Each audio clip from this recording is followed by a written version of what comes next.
Hello guys, welcome to my channel. I'm the girl with glasses.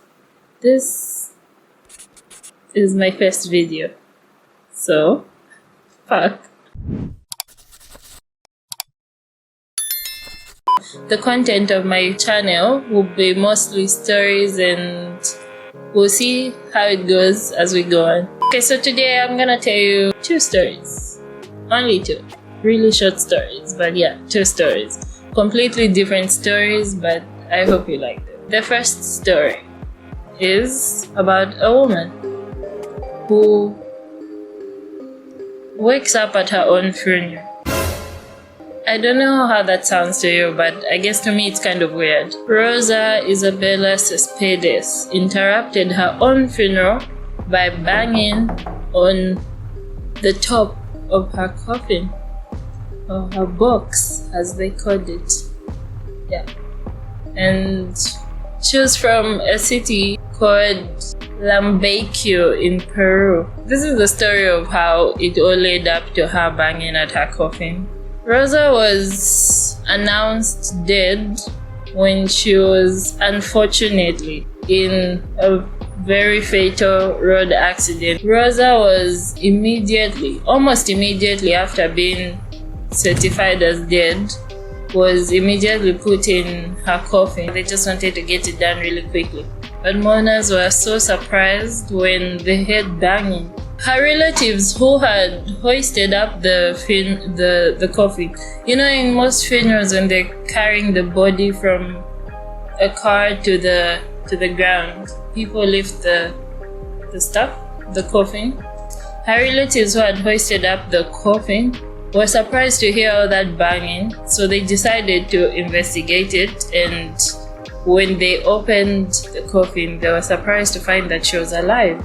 Now this shocked everyone because this was a certified doctor who signed somewhere saying, yeah, she's dead, no life in her, she's dead. The family was in shock, surprise. There's a caretaker, Juan Santiago. I don't know if I pronounced that name correctly, but yeah. Juan Santiago was the caretaker of the cemetery at the time. Went and decided to call the police and an ambulance because obviously she was still alive. When the ambulance arrived, concerned medics put her on life support. But unfortunately for her, when the concerned medics put Rosa on life support, they noticed how weak her signs of life were. Unfortunately, Rosa died a few hours after going to the hospital. So, in actual facts, I guess this would be called the story of a woman who died twice, right? So, as promised, I told you I'll have two stories for you. So that was the end of the first story, and I hope you enjoyed it. So here we go to the next story. You may not know this, but I'm from Zambia.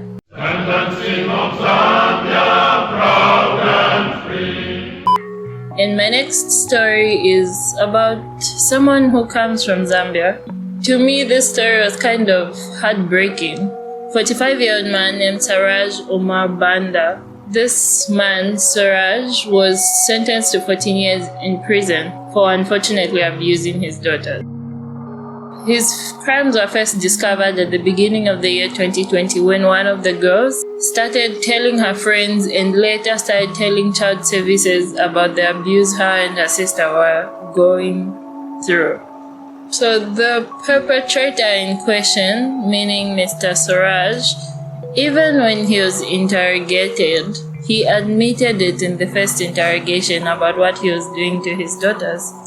It's kind of saddening to know that there are parents out there who do that to their children. It's actually heartbreaking. Mr. Suraj, even in his interrogation, couldn't even pinpoint the number of times he had done it. He literally accepted it like he was proud of his bad deeds, saying he had done it more than 100 times and he doesn't know the number of times he had done, the thing to the girls. I don't know. This is my general opinion, but I think they would be permanently scarred for life because these were kids. It all started when the rape started. One of them was 14 and the other one was 12. So you can imagine if kids this young are going through such. I'm not here to save my own skin. I admit to the damage that I caused. Does that really sound like someone who is sad or apologetic for what he's done? I mean, if you think about it, just imagine the emotional trauma these girls went through, because this wasn't someone that they don't know. Normally, you'd think if something like this would happen, it would happen from a stranger. But no, this happened to them through someone who they trusted to protect them. Later on in the story, we get to hear that, oh, their father even took hundreds of pictures. So on top of the emotional pain, the physical pain, he decided to scar them for life. And opinion, this man should go to jail for like more than 14 years. I'm disgusted by this, and just to make it clear, this is not a reputation that goes around in Zambia. This was just a story that I wanted to bring out to you, saying this happens everywhere in the world.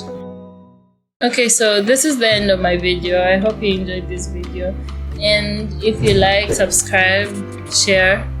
There'll probably be more videos.